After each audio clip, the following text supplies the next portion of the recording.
Welcome to the Jobs Report podcast by Swob, the job search platform that lets you swipe to success. Each episode, hosts Stephanie and Alexander Florio bring you expert insights on career trends, job hunting, and forging your path in the modern world of work.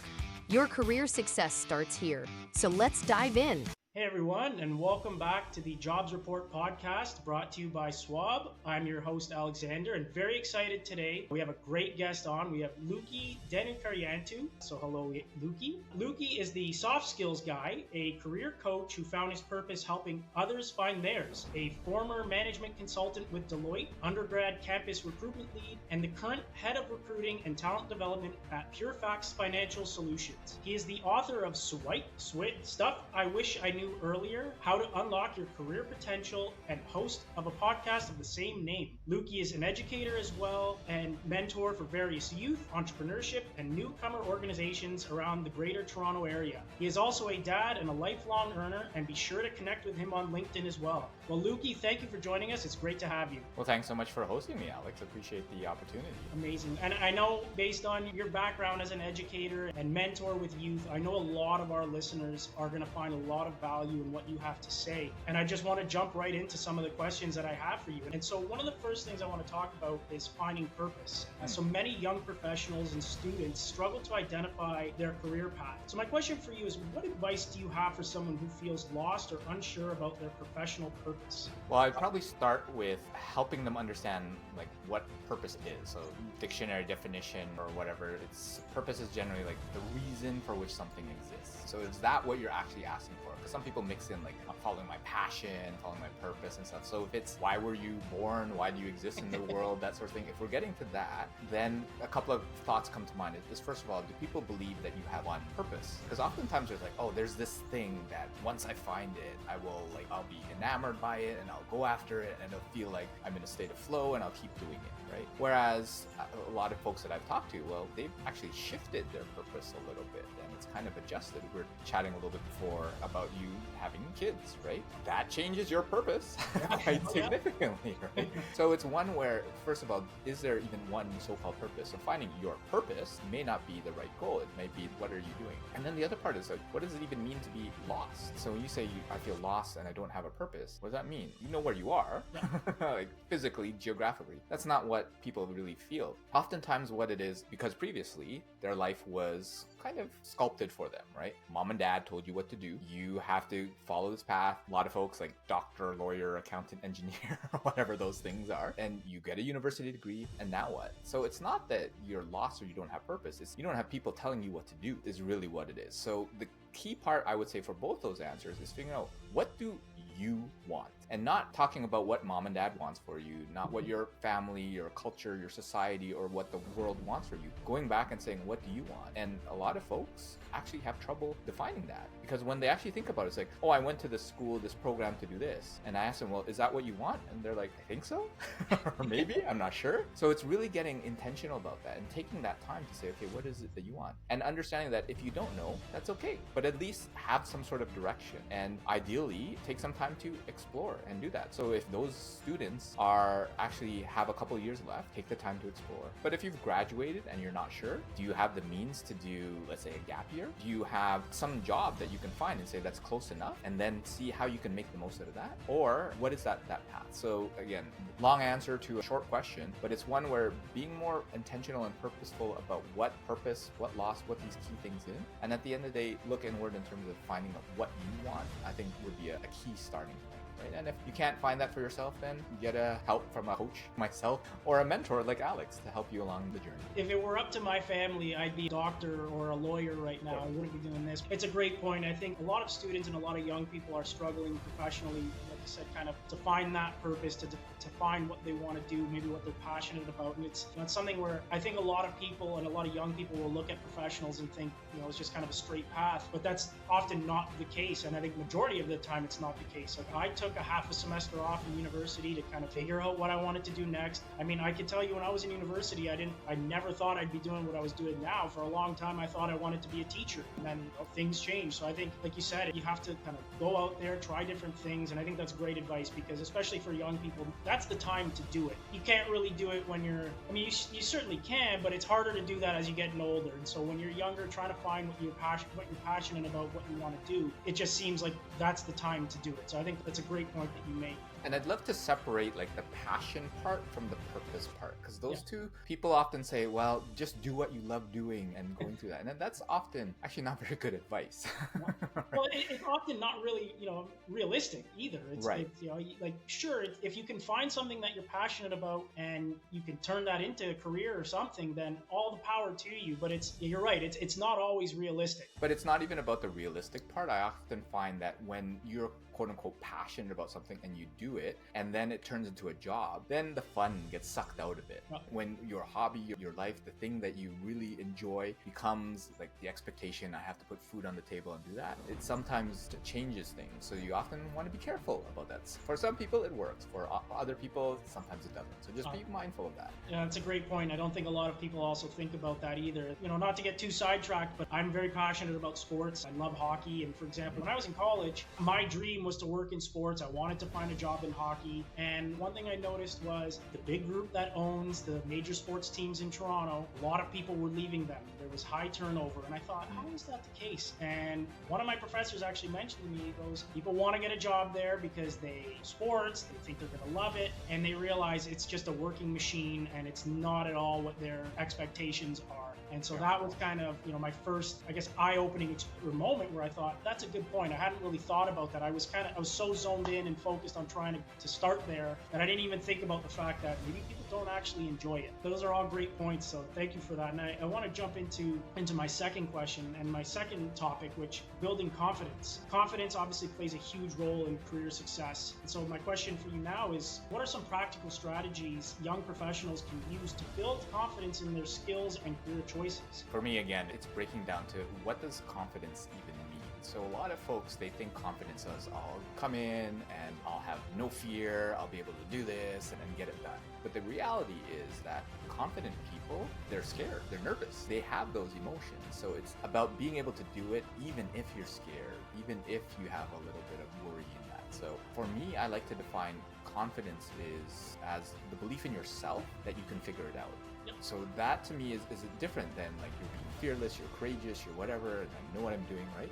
You can be in front of someone and be like, holy crap, this is horrible, but you know what, I'll figure out how to do it.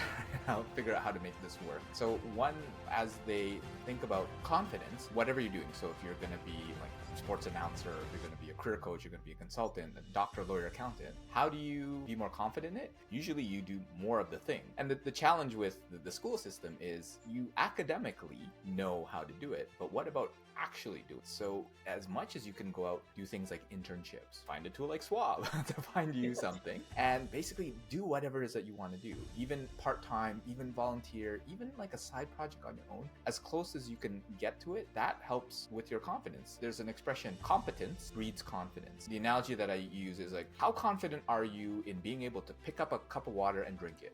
And people are like confused. It's like, why would I not have confidence in it? So they don't even understand the question. And I'm like, well, you're super confident in being able to do it because you've done it 100,000 million times in the course of your life. But now the first time, like I think you have a toddler, the first time you do it, like how confident, I don't know, they get all over themselves and whatever. Yeah, not so much. So the first time, there's probably going to make a little bit of mess, and then a little less so, a little less so, and less so, and then eventually like you're not even thinking about it. And that applies to pretty much anything. So whatever it is that you want to do, try to get as much exposure to it on your own. Ideally, working with someone else so you can learn from someone, right? And that would be my recommendation. So for those of you who are in, let's say, post-secondary and don't have any work experience, go get some, right? There's all sorts of even freelance, even volunteering your time, because there's an expression, in life you get paid in two things, cash and experience. Take the experience first and the cash will come later. And it's one of those things where if you're on the point of like, well, they should be paying me for all this stuff. It's paying you for what? You don't know how to do anything yet.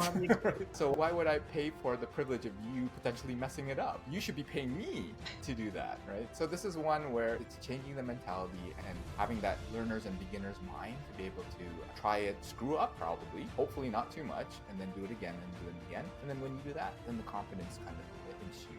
I love that. I love your water analogy, because I'm sure most people look at you kind of like, what is this guy saying? But as you explain it, it makes sense. And one of the things I always tell a lot of students that I speak to who are fresh grads looking to get their foot in the door, I know a lot of them they're intimidated at the idea of possibly going around to a networking event or trying to do informational interviews, those types of things. And I mean, I can certainly appreciate it. It's tough to get out your comfort zone, and it's tough to go and try to network with people or go to an event and introduce yourself. And to that I say, it's good to also put yourself in uncomfortable positions. If you go in there with a goal of speaking to one person, literally just one person you go and connect with, you speak to them, you introduce yourself, whatever the case may be. But if you go in there and do that with one person, and then the next time a couple more people, like you said, go and speak with somebody. And then if you speak with one person and then slowly start getting more and more confidence as you're doing that, I think that's a great way to sort of, there's expectations, I think, that people, especially when it comes to something like networking. And what that really means is the more you do something, the more you're confident in doing something. And you think, I have to speak to everybody, I got to connect with everybody. And you're just going to put so much pressure on yourself if you do that. And so I think if you start off slow, dip your toe in the water, and start kind of doing it where, like I said, one person, and the next time maybe it's two people, you'll see it becomes easier and easier. So I think that's great advice. And I would encourage folks to start where they are. They don't have to go to a giant networking event with 100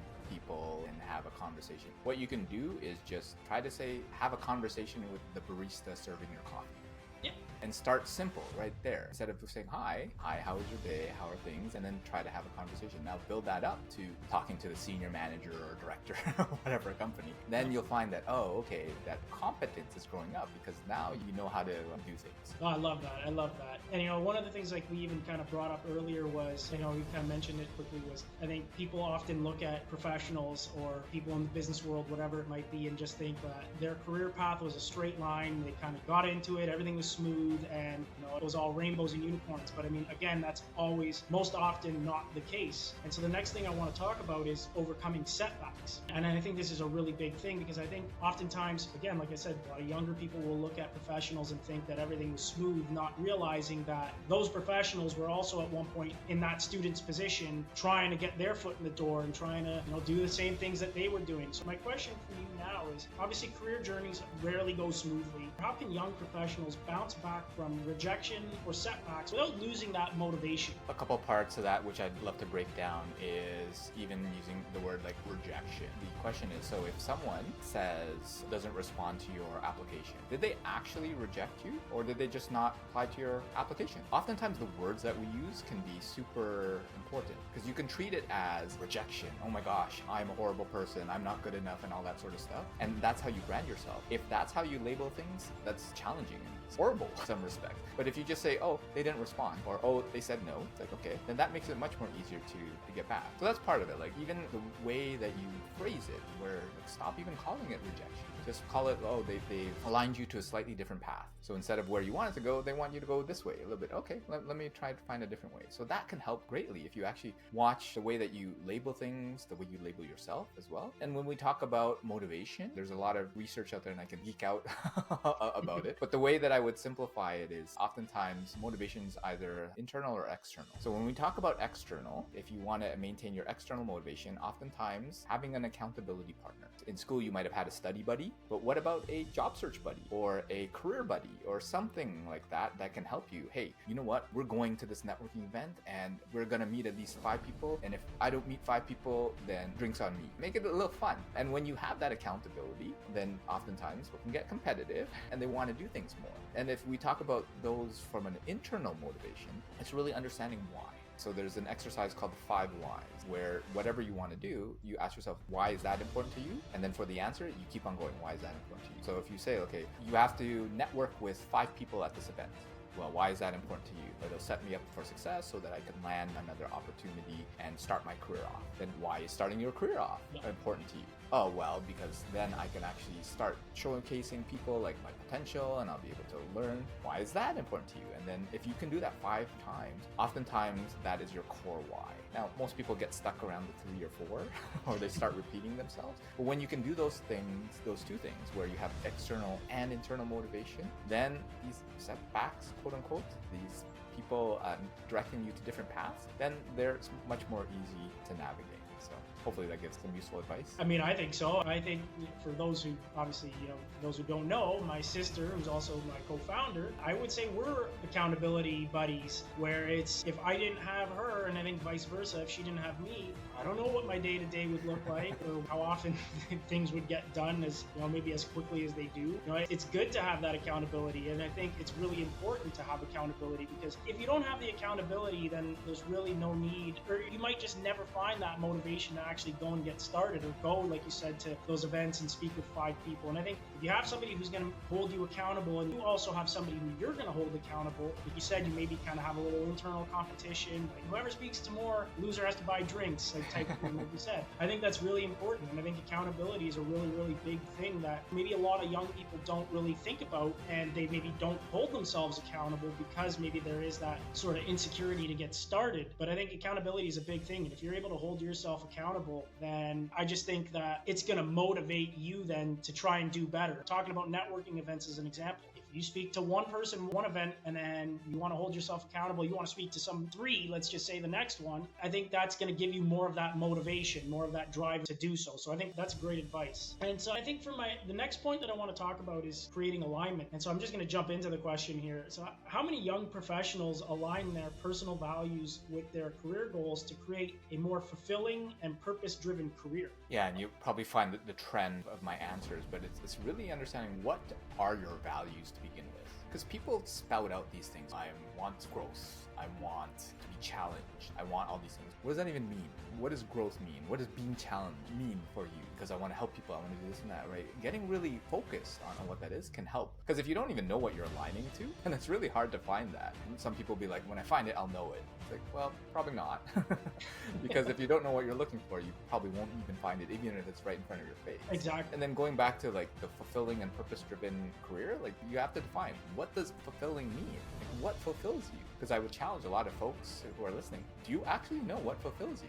Once you get those 2, then you can align. So that would be the first step, really understanding what those are for you, your values, what's fulfilling, what's purposeful, and then doing your research, talking to a person who has the so-called job that you want, and really seeing, is that actually what they do, or is it the glamorized version you saw on TV or you read about or something that you think it is, but actually all you do is play with PowerPoint and Excel all day, right? Well, that doesn't sound super glamorous. So it's really understanding that. And maybe AI can help, where which companies, which organizations, which roles are more likely to provide this type of value that you want and do this type of work so that you can be fulfilled. And one point that I often share is most people are trying to find those things that they love, that fulfills them, that is purposeful for them, that aligns with their values and stuff like that. And it aligns with kind of that Steve Jobs commencement speech where people say, or where he says, do what you love. Find that thing, that purpose of passion. And the challenge is, it's actually not what he said. The tweak is, he actually says, love what you do,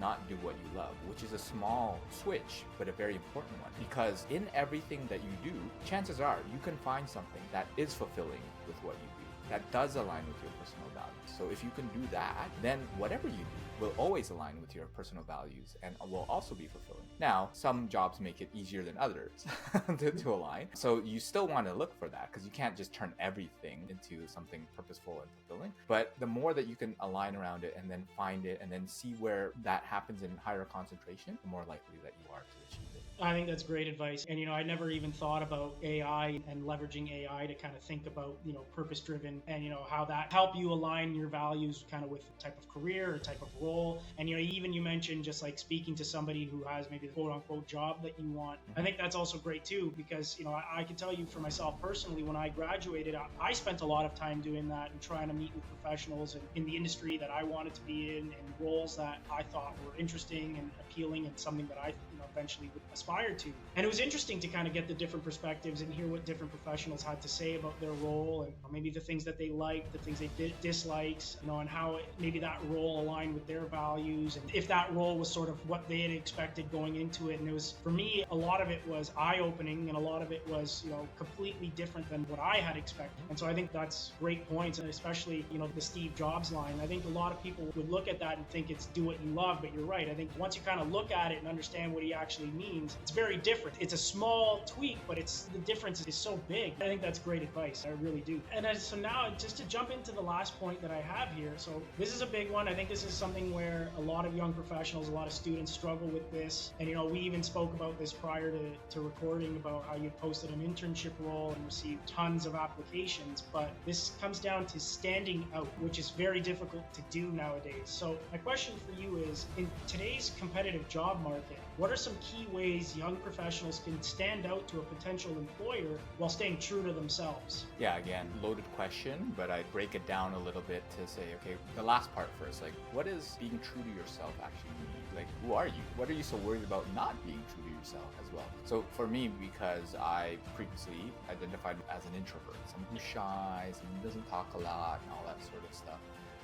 So that held me back. But is that really me? Or was historically? So is being true to yourself the person who you were prior to this, or the things that you want to become and do? So really kind of detangling a little bit of that, because that can be an important piece. Because just because that's how you were in the past doesn't mean that's how you were in the future. And as for the core of the question of how to stand out, and people probably aren't going to like me for this answer, but in order for you to stand out, you have to do something that stands out. What I mean by that is you're competing against everybody that graduated from the same program, the same school, the same whatever, even similar programs in different schools and all that sort of stuff. And they've all done the same thing. They're all applying. They're all sending their resume and doing all that. Some of them are networking, sending messages. Do you think they stand out a little bit more? Probably. Some of them have met people that are hiring at an event. Do you think that stands out a little bit more? Yeah. Some people are using like innovative apps like Swob in order to get their next opportunity. So would they stand out a little bit more? Yes. So it's one of those things where you need to be able to understand what it is that actually gets someone's attention.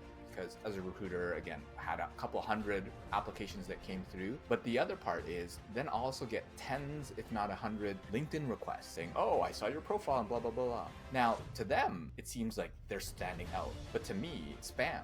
It's just like every other message. But what if instead of doing that, they took a minute to personalize their message and just say, hey, Lukey, I saw your videos and I actually read your profile and followed all the instructions that were there. And this is something that is personal and more interesting. Well, that to me is someone who stands out, because they could have done what everybody else does, but they decide to do something a little bit different. And that doesn't just apply to applying and networking, it applies to you've done as well. So some of the prior questions about getting into the working world, like how many people are doing personal projects, are volunteering, are starting up a little side hustle or something like that? Not very many. So when you have those things, then you stand out. So unfortunately, there's not going to be a format for your resume or a special font or a special whatever to use to stand out. It's going to be the stuff that you actually have done. That's the stuff that actually needs to stand out. So go out there and ask yourself, well, what value can I provide for the company? And then find a way to demonstrate that value. Again, whether it's a personal project or volunteering or helping out, whatever it is. And the more you can do that involves other people to validate that that's actually good, then the more likely it will be to stand out. Otherwise, you're just doing what everybody else says. I love that, and that's such a big thing. I speak with students all the time, and one of the things they're always asking me, and how do I do this? What am I doing? And I always tell them about my story and when I first started my career.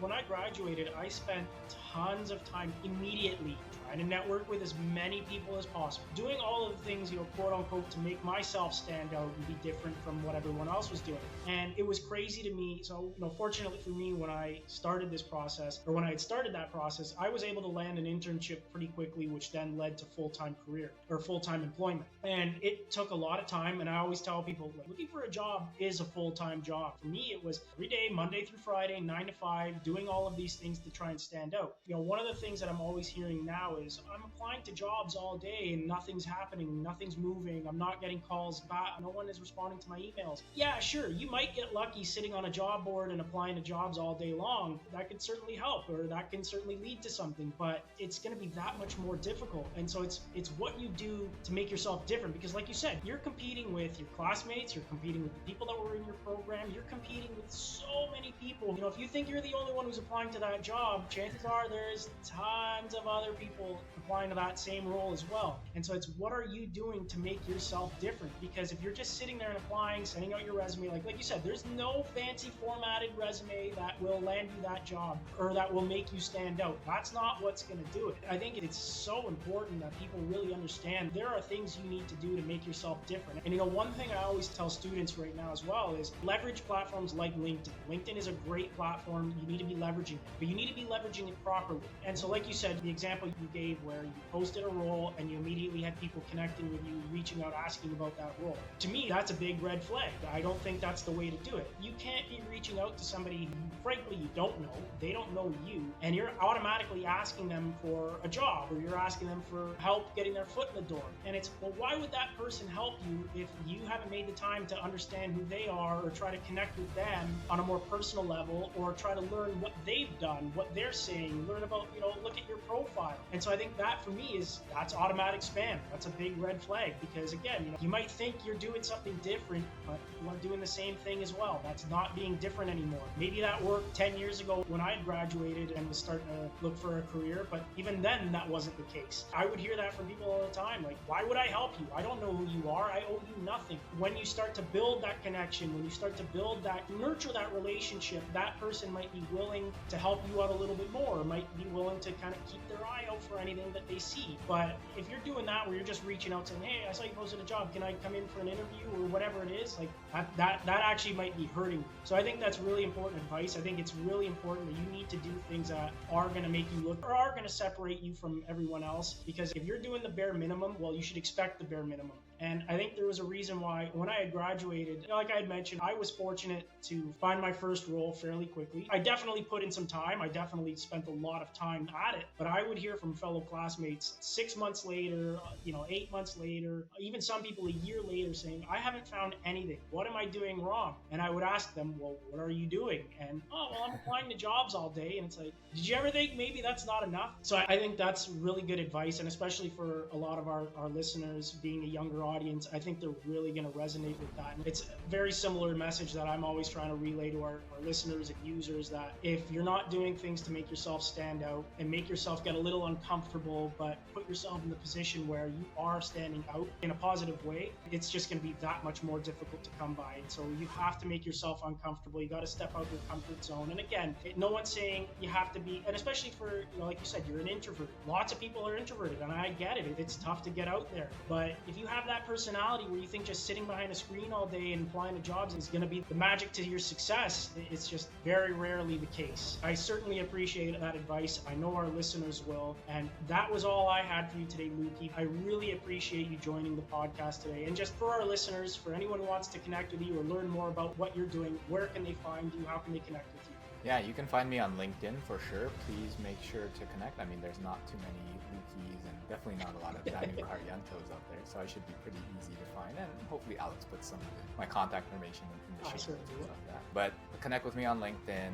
Focusinspired.com is my website, and you can find me on YouTube as well, Focus Inspired, where I share what you didn't know you needed to know about jobs, careers, and life. So if you like this guidance and advice, there's plenty more over there. And I run what I call the Focus Inspired Academy, which is your gym for career confidence. So if you not only want to learn this stuff, but actually want to put it into practice and improve and get better and better and better, just like you would in a gym, then message me and then I can send you some information about that. And I wanted to take a minute to thank Alex to having me on the show, and really appreciate the opportunity to share some insights with your listeners. So thanks so much, Alex. Well, thank you. I really appreciate it, and it was great having you on. Thank you.